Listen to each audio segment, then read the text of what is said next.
Les LR qui, on le sait, se sont déchirés ces derniers jours sur la participation ou non au gouvernement. On a d'ailleurs vu Marine Le Pen quitter l'hémicycle. On va bien sûr revenir sur ce discours prononcé au pas de charge tout à l'heure par Sébastien Lecornu. 30 minutes à peine. Principale annonce, donc la suspension de la réforme des retraites jusqu'à l'élection présidentielle 2027. Suspension, et c'est à noter, qui portera sur l'âge, mais également sur la durée de cotisation.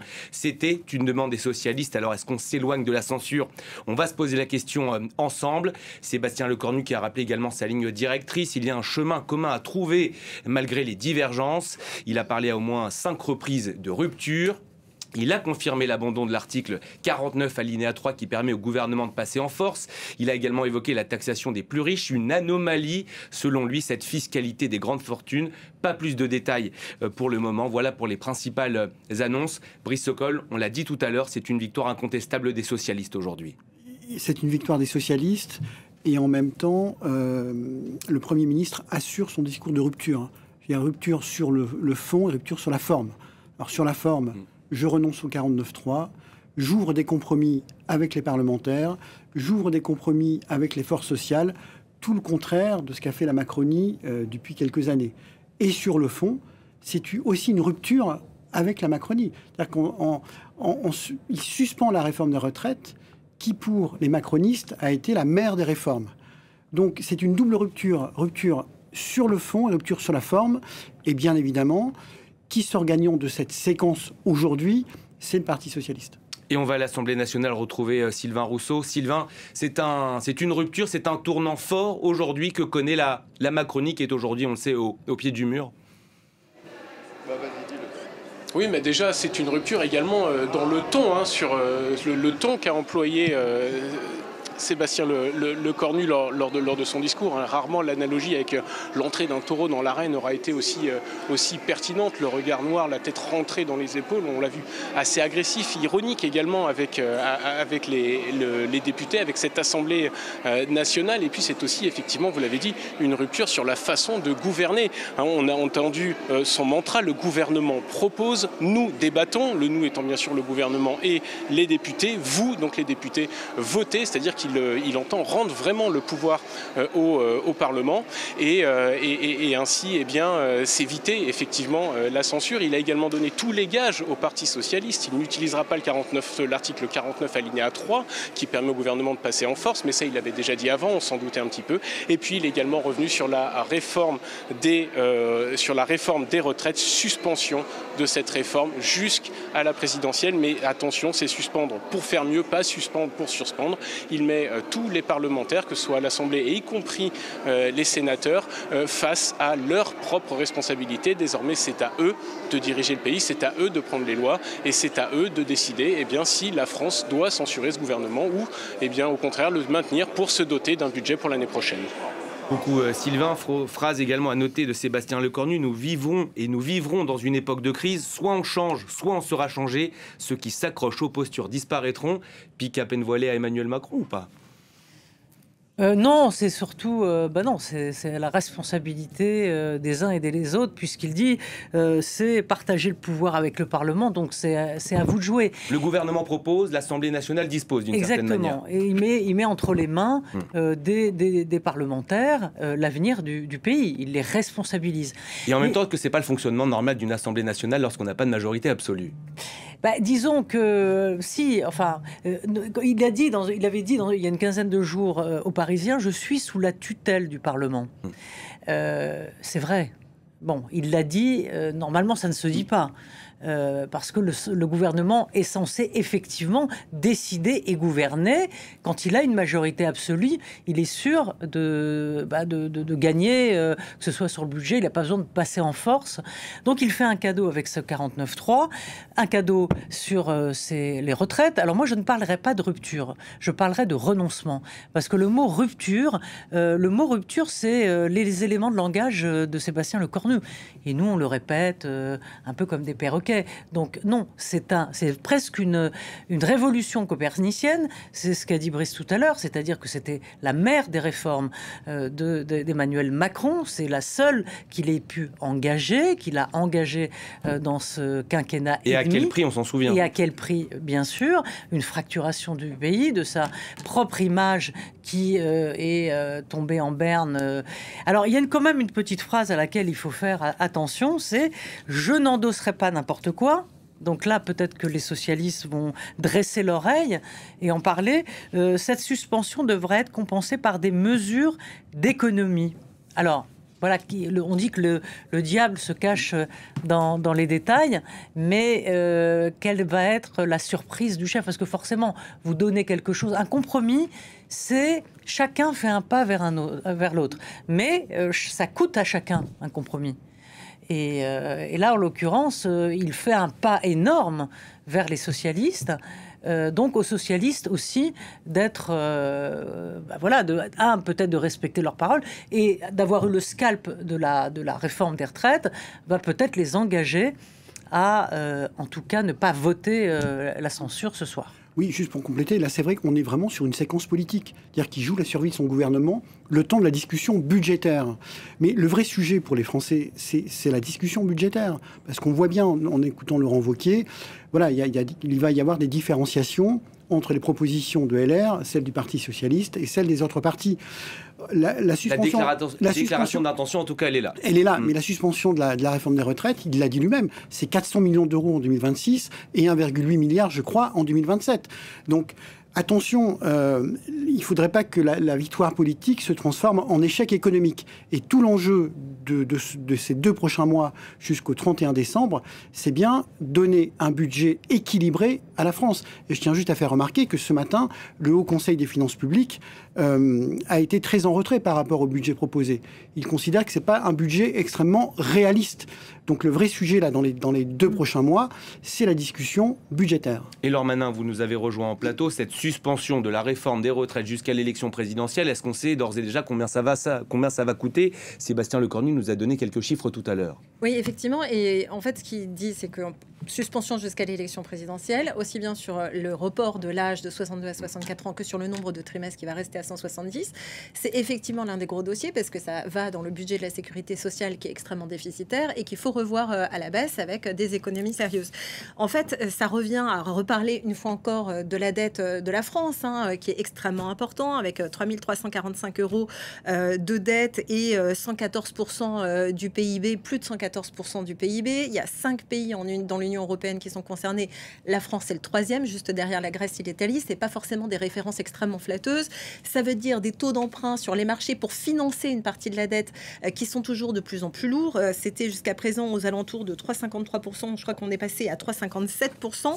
L'Italie est à 6%. C'est un chiffre, à 3,6%, c'est un chiffre qu'il ne faut surtout pas atteindre parce que c'est le signe d'une certaine défiance des bailleurs internationaux et des prêteurs à la France qui, je vous rappelle, a vu sa note de confiance dégradée récemment. Donc c'est des choses qu'il faut prendre en compte avec intensité. Rappelons d'ailleurs que la charge de la dette, c'est 55 milliards d'euros, c'est presque 10% du budget de la France, c'est 2 fois plus qu'en 2020 et c'est, comme le disait François Bayrou récemment, c'est chaque seconde plus 5 000 euros de dette pour la France. Donc ça fait partie des choses qu'il faut vraiment tenir serré. Sébastien Lecornu qui propose un nouveau conclave finalement sur les retraites, c'est toujours l'incertitude. C'est toujours l'incertitude en tout cas sur cette réforme-là. Mais pour revenir sur le budget, vous avez l'Assemblée, vous avez le Sénat. C'est-à-dire que l'Assemblée peut être toujours un peu dépensière dans la préparation du budget et le Sénat va être très restrictif. Ce ne sont pas les mêmes majorités. Ce ne sont pas les mêmes majorités, donc ça va être intéressant cet aller-retour budgétaire entre le Sénat, entre l'Assemblée nationale et le Sénat. Tout ça peut finir en commission mixte paritaire dans laquelle les sénateurs et les républicains sont quand même majoritaires. Les républicains et Renaissance sont majoritaires. Donc toute la difficulté, Sébastien Lecornu, ça va être de trouver cet équilibre politique dans la réalisation du budget. Pourquoi Emmanuel Macron finalement a laissé carte blanche à Sébastien Lecornu? En tout cas, c'est ce qu'il dit pour proposer cette suspension. Il n'avait pas d'autre choix, il savait que c'était soit ça, soit la dissolution, le président de la République. Oui, exactement, vous l'avez très bien dit, c'était la dernière chance. Alors depuis le temps qu'on dit que c'est la dernière chance, mais là pour le coup... Il y en a toujours une dernière après. Il restait une cartouche dans le fusil, ouais. et celle-ci, il ne fallait pas la louper. Et on voit bien que Sébastien Lecornu, avait démissionné parce qu'il s'était fait... Emmanuel Macron lui avait imposé des personnalités dont il ne voulait pas. Et ça a eu le don de fâcher les Républicains et peut-être clarifier aussi cette situation d'un parti, les Républicains, qui se déchirait à l'intérieur pour savoir s'il fallait participer ou non. Donc là, l'affaire est claire, même s'il y a des LR, il y en a 6 au gouvernement, ils ont déjà été exclus de leur parti. Ils sont exclus de leur parti, mais bon, je crois que... On parle de Rachida Dati, d'Annie Genevard notamment. Oui, mais elle sera quand même investie pour les municipales. Donc bon, voilà, c'est pas très grave. Mais en tout cas, il était important qu'il y avait... C'était un peu un parti bicéphale, hein, les Républicains, avec Wauquiez qui se faisait la guerre avec Retailleau. A priori, c'est pas fini. Ah bah non, ça ne fait que commencer, puisque les deux hommes, pour le coup, de toute façon, Retailleau, et il l'a dit, Sébastien Lecornu, il ne voulait pas de personnalité qui ait des ambitions présidentielles au gouvernement. Or, Retailleau en avait. Alors on peut dire que Darmanin en avait aussi, mais il s'est expliqué en disant qu'il se mettait en retrait c'est plus son expression, de... position partisane. Donc, effectivement, c'est un gouvernement, comme il l'a dit, technique, d'experts. Son discours était pas mal, franchement. Il n'y avait pas d'effet de manche. Droit au but. Droit au but. Est-ce que certains vont y voir quelques arnaques, entre guillemets, notamment sur ce que je vous disais, sur je ne ferai pas n'importe quoi, je ne vais pas endosser n'importe quoi, et cette suppression, il va falloir quand même la financer. Donc, où est le diable? Dans quel détail? On le saura plus tard. Mais en tout cas, pour moi, c'est un exercice plutôt réussi, court. Alors, dans sa forme, il est un peu rapide, comme vous le dites, au pas de charge. Donc, il fallait noter les chiffres. On sentait qu'il avait envie que ça se termine. C'est pas un orateur, mais il a mis tout sur la table. Maintenant, aux autres de juger ce soir. Et on va justement écouter sur France 24 Sébastien Lecornu, donc, qui annonce la suspension de la réforme des retraites jusqu'à l'élection présidentielle 2027. Écoutez. Je proposerai au Parlement dès cet automne que nous suspendions la réforme de 2023 sur les retraites jusqu'à l'élection présidentielle. Aucun relèvement de l'âge n'interviendra à partir de maintenant jusqu'à janvier 2028, comme l'avait précisément demandé la CFDT. En complément, la durée d'assurance sera elle aussi suspendue et restera à 170 trimestres jusqu'à janvier 2028. Cette suspension doit installer la confiance nécessaire pour bâtir de nouvelles solutions. La suspension pour faire mieux est la solution si chaque acteur sait en tirer quelque chose. Et on a vu ce petit sourire d'Olivier Faure. On a vu également François Hollande applaudir. La censure, elle s'éloigne. On peut imaginer que le Parti socialiste, dans ce contexte-là, puisse censurer Sébastien Lecornu jeudi? Non, je pense que c'est une main tendue de Sébastien Lecornu au Parti socialiste et à M. Faure. La censure, elle est derrière lui. La censure me semble derrière lui. On va écouter tout à l'heure le Parti socialiste s'exprimer. Qui va s'exprimer en dernier, d'ailleurs, dans l'ordre protocolaire. Absolument.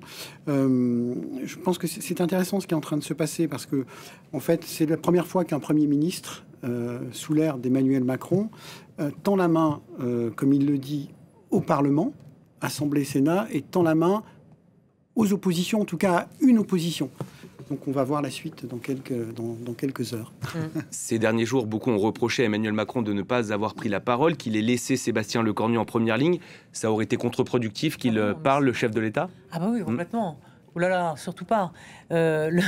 le Premier ministre, c'est censé, enfin, dans la Ve République, hein, le rôle du Premier ministre, c'est de faire le paratonnerre. Hein. On a peu été habitué à ça aussi. Oui, c'est lui qui prend les coups. Et lorsqu'il a démissionné, pour le coup, selon l'expression connue, le roi était nu. Et donc, il n'y avait plus personne pour faire barrage et paravent devant Emmanuel Macron. Donc, surtout ne pas parler, laisser faire son Premier ministre. C'est d'ailleurs ce qu'il demandait. Hein. Je pense que je n'étais pas évidemment dans le bureau, mais c'est ce que tout le monde s'est dit, c'est-à-dire que Sébastien Lecornu a imposé de faire ce qu'il voulait, de mettre qui il voulait. C'était la condition sine qua non. Et on voit de toute façon en Emmanuel Macron qui n'a pas trop le temps de s'occuper de la politique française, même si bien sûr il vérifie tout et il s'occupe de tout, mais il est beaucoup à l'étranger. Hier il était en Égypte, il y a 2 guerres qui l'occupent, une diplomatie qui demande beaucoup de doigté. Donc le président, de toute façon, lorsqu'il parle, il chute dans les sondages. Donc le mieux est de ne rien dire. Absolument.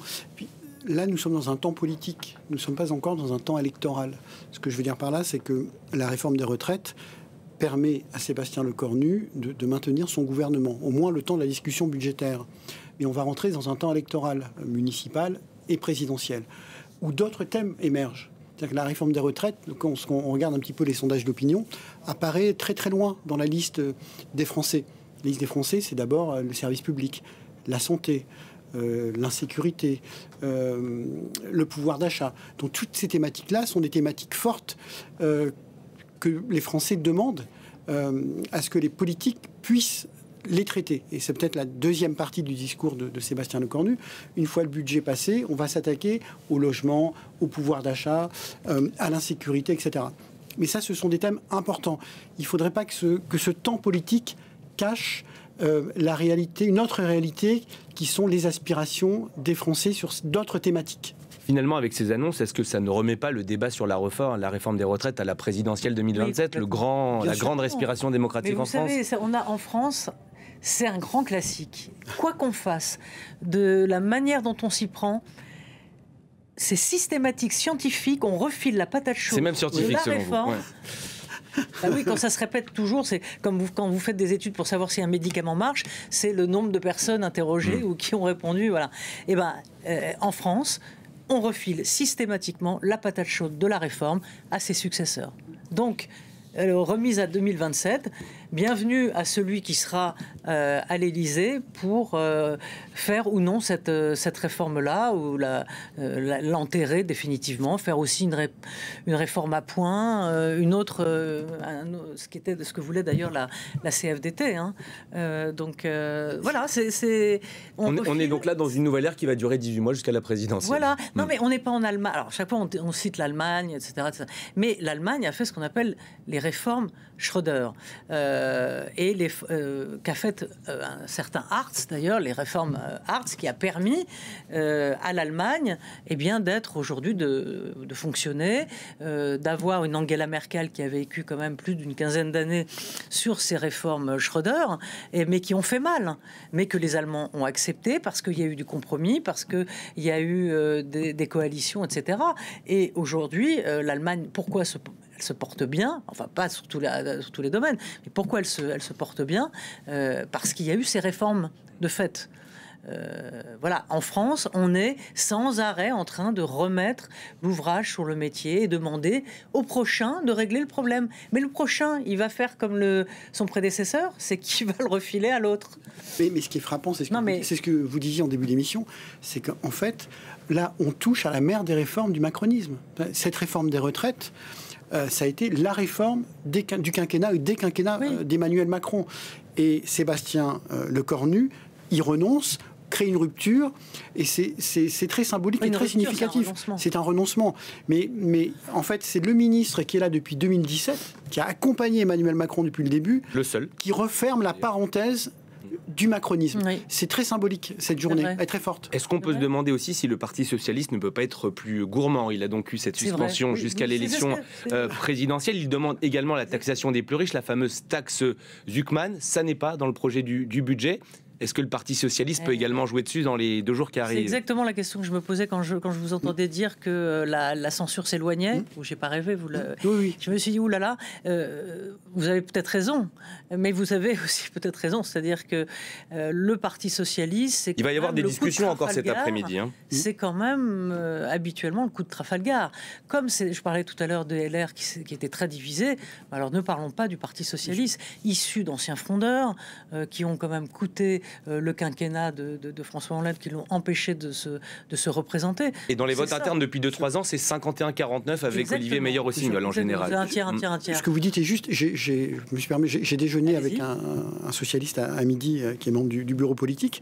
Il me disait, certains nous reprochent en interne d'avoir uniquement négocié sur la réforme des retraites, suspension, en oubliant ce que vous disiez, c'est-à-dire tout ce bloc d'équité fiscale, dans lequel vous avez la taxe Zuckman et d'autres mesures. Mais la réforme des retraites, c'est le totem. La réforme des retraites est le totem, mais certains au Parti socialiste disent attention de ne pas oublier les autres mesures d'équité fiscale. Ce que vous dites est vrai. Donc peut-être que ce soir, demain ou tout à l'heure, nous aurons dans le discours du Parti socialiste cette nouvelle exigence. On peut avoir une surprise parce que c'est comme les enchères, ça monte. On ne sait pas où ça s'arrête. Excepté qu'il y a quand même là un danger d'avoir ils auront une responsabilité extrêmement importante de faire chuter ce gouvernement et là d'entrer dans une phase d'instabilité. Certes, une dissolution, mais qui risque d'amener quoi? Marine Le Pen au pouvoir. Donc c'est aussi un risque à prendre, et un risque important, et une responsabilité après qu'ils vont porter longtemps. Donc à réfléchir. Et on va redécouvrir ces images en direct de l'Assemblée nationale et du perchoir où s'exprime Marc Fesneau pour le MoDem. Sébastien Lecornu l'a rappelé aujourd'hui, l'objectif de son gouvernement, c'est de trouver un budget pour la France. Le Parlement qui a désormais 70 jours pour l'étudier. On va écouter le Premier ministre lors de son discours de politique générale tout à l'heure sur France 24. De votre gouvernement, monsieur le Premier ministre. Dans tous les cas de figure, à la fin de la discussion budgétaire, ce déficit devra être à moins de 5% du PIB, car cet impératif de souveraineté s'impose à nous tous. Il y a par ailleurs des baisses d'impôts pour les petites et moyennes entreprises. Il y aura des hausses d'impôts ciblées et exceptionnelles pour certaines très grandes entreprises. La fiscalité des très grandes fortunes parmi nos compatriotes a pu interpeller un certain nombre d'entre vous. Nous demanderons à créer une contribution exceptionnelle des grandes fortunes que nous proposons d'affecter au financement des investissements du futur qui touchent à notre souveraineté pour les infrastructures, la transition écologique ou la défense. Le débat fiscal doit être aussi un débat sur l'emploi et la croissance, raison pour laquelle je ne suis pas favorable à ce que le patrimoine professionnel soit touché. Alors le budget, c'est toujours technique, c'est pour ça que votre présence est importante, Laure. Que contient le budget qui a été présenté ce matin par le gouvernement en premier conseil des ministres donc de ce gouvernement Lecornu 2? C'est une très très vaste question. Il y a beaucoup de choses. Il y a des économies d'un côté et des dépenses qui vont avec des recettes supplémentaires, puis des dépenses qui ne vont plus avoir lieu. L'idée, c'est, pour revenir sur les grandes lignes, de revenir à un déficit ramené à 4,7% du PIB. L'objectif avec François Bayrou, c'était 4,6% en supprimant les 2 jours fériés. Ça, c'est complètement enterré. Ça rassure les 77% des Français qui étaient opposés. C'est quand même un projet extrêmement ambitieux, voire peu crédible selon le Haut Conseil des finances publiques. S'ajoute évidemment à la théorie du produit, du projet de budget du gouvernement, le fait qu'il y a des données macroéconomiques et macroéconomiques externes, la croissance qui a été revue à la baisse pour 2026 qui ne sera que de 1%, le fait que l'inflation a été établie à 1,3% et un taux stable pour l'emploi. Donc grosso modo, côté recettes, le gouvernement espère 14 milliards d'euros de revenus supplémentaires. On parlait à l'instant de la taxation des grandes fortunes. Il n'y a pas vraiment de taxe Zuckman, mais il y a quand même une une nécessité d'équilibre et d'équité fiscale dont a parlé Sébastien Lecornu. Il faut plus de justice fiscale, c'est ce qu'il nous a dit. Voilà, et donc demander davantage aux personnes les plus aisées de participer au profit des ménages les plus modestes. La contribution différentielle des revenus, CDHR, c'est un taux d'imposition de 20%, c'est prolongé d'un an. Ça existait, c'est prolongé d'un an. Ça concerne les ménages dont les revenus dépassent 250 000 euros pour un célibataire, 500 000 euros pour un couple. Il y a aussi une taxation sur les holdings. C'était quelque chose d'ailleurs sur lequel le patronat était assez tatillon. On va voir comment ils réagissent dans les prochains jours. Mais la taxation des holdings, c'est une nouvelle taxe sur le patrimoine financier des holdings familiales. Souvent, en fait, on mélange une partie du patrimoine familial personnel avec des outils professionnels au sein d'une holding, et ça permettait de mettre à l'abri certains revenus, et ça permettrait là cette année de dégager 2,5 milliards d'euros de recettes supplémentaires pour le gouvernement, sachant que Sébastien Lecornu a insisté sur le fait que cette imposition des grandes fortunes, elle doit permettre de financer des investissements dans le futur qui touchent, dit-il, à notre souveraineté pour les infrastructures, la transition écologique, et puis d'autres éléments pour la souveraineté du pays, puisque on sait par exemple que sur l'IA, la France est très largement dépassée par les États-Unis et par la Chine, et que ce sont des choses sur lesquelles il faut investir pour l'avenir, ne pas se laisser dépasser maintenant. Pardon, on sait combien de milliards en tout sur l'équité fiscale? Est-ce que vous avez pu faire? Alors c'est pas aussi précis que ça. Tout ce qu'on sait, c'est que les taxations des holdings, c'est 2,5 milliards. Et puis il faut prendre aussi en compte un certain nombre d'autres choses. C'est qu'il y a énormément de fraude. D'ailleurs, Sébastien Lecornu a insisté dans son discours. Il faut lutter contre la fraude. La fraude sociale, elle est estimée à 13 milliards d'euros. Il avait parlé notamment de la fraude sur les cotisations sociales. La fraude sur la TVA, c'est 20 à 26 milliards d'euros par an. La fraude fiscale, c'est une grosse réserve. C'était entre 80 et 100 milliards d'euros en 2018. Donc là, il y a encore des réserves à travailler.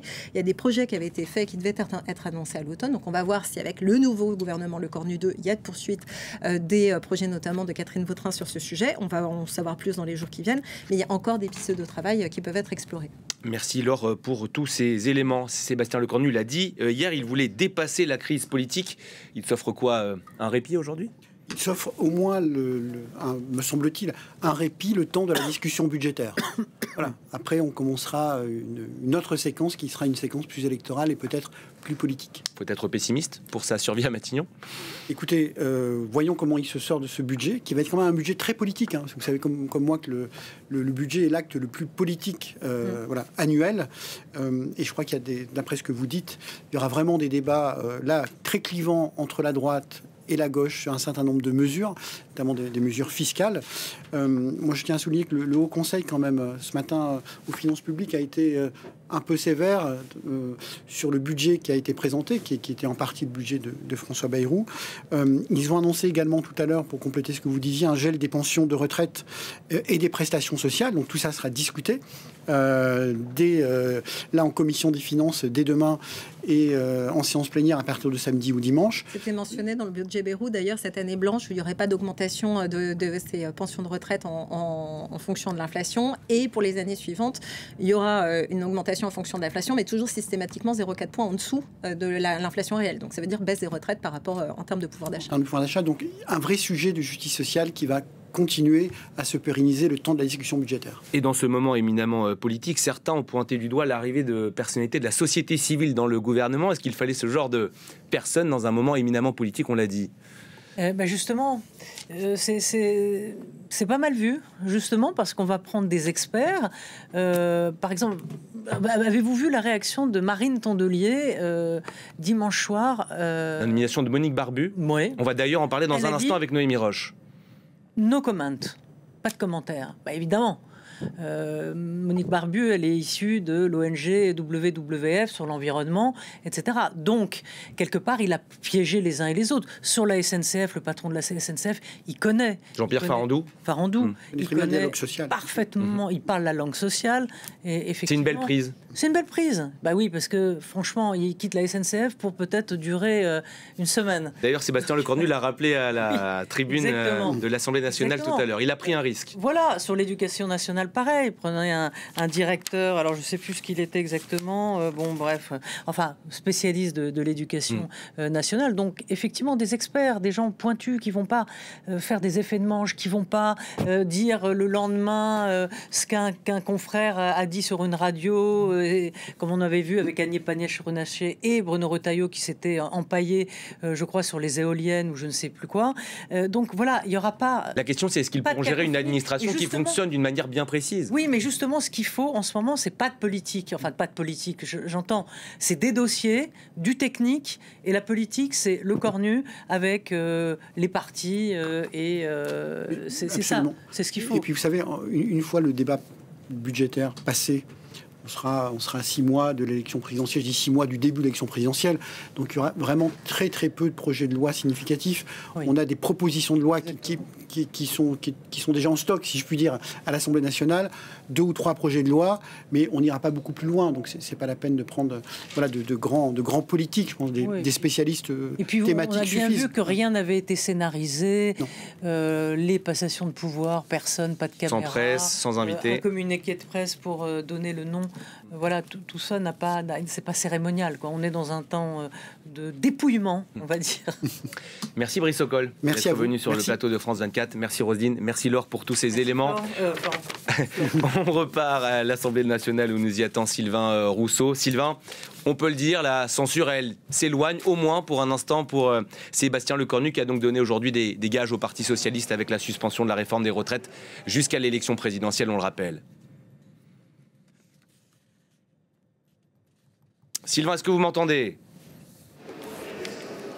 Oui, ça y est, je vous entends. Voilà, ce sont les aléas du direct. Je le disais, Sébastien Lecornu, il s'offre un répit aujourd'hui avec ses gages donnés au Parti socialiste avec cette suspension de la réforme des retraites jusqu'à l'élection présidentielle. Il y a de grandes chances qu'effectivement il s'offre un répit. On en saura plus lorsque le Parti socialiste, lorsque le représentant du Parti socialiste va prendre la parole ici dans l'hémicycle. Mais ce qui est sûr, c'est qu'il aura, on pourrait presque dire qu'il aura tout lâché. Les lignes rouges, en tout cas les demandes du Parti socialiste, c'était de renoncer à l'utilisation de ce fameux article 49 alinéa 3 qui permet au gouvernement de faire passer une loi sans débat parlementaire. Sébastien Lecornu s'y est engagé. Il s'y était même engagé avant son discours de politique générale. Le Parti socialiste réclamait plus de justice fiscale et le Premier ministre semble s'être engagé également dans cette voie-là. Et puis surtout, le principal, le Parti socialiste réclamait une suspension immédiate et complète de la réforme des retraites, celle qui fait passer l'âge de départ à la retraite de 62 à 64 ans. Et là encore, Sébastien Lecornu s'y est engagé en suspendant cette réforme jusqu'à l'élection présidentielle. Mais ça ne veut pas dire qu'il a suspendu pour suspendu. Il a bien insisté là-dessus. Il a suspendu pour la retravailler, pour trouver d'autres solutions, pour que le Parlement trouve de meilleures solutions et continue à travailler sur cette loi en vue effectivement de faire passer donc une loi sur la réforme des retraites avant la présidentielle. Et si ça ne marche pas, à ce moment-là, ça fera partie du programme des différents candidats à l'élection. Alors, il s'achète un répit, on a presque envie de dire en avance que oui, il s'achète un répit, puisqu'on n'imagine pas que le Parti socialiste puisse aujourd'hui, dans son intégralité, que les 69 députés socialistes puissent censurer Sébastien Lecornu, alors qu'il a finalement accédé à toutes les demandes de ce parti. Après, on sait qu'il y a plusieurs partis socialistes à l'intérieur du Parti socialiste, il y a plusieurs courants, mais il y a fort à parier que la consigne, ça soit de dire on ne censure pas ce gouvernement, et peut-être effectivement qu'à la marge, quelques-uns censurent, mais sans doute pas assez pour faire tomber le gouvernement de Sébastien Lecornu, qui donc a priori, mais je vous le disais, on en aura confirmation dans un peu plus d'une heure maintenant lorsque le Parti socialiste va prendre la parole, effectivement s'offre donc un répit sans doute jusqu'en 2027. En tout cas sur le papier, parce qu'après il peut encore se passer beaucoup de choses. On a vu que certains gouvernements qui pensaient s'être offert un répit ne l'ont finalement pas eu plus que si longtemps que ça. Merci.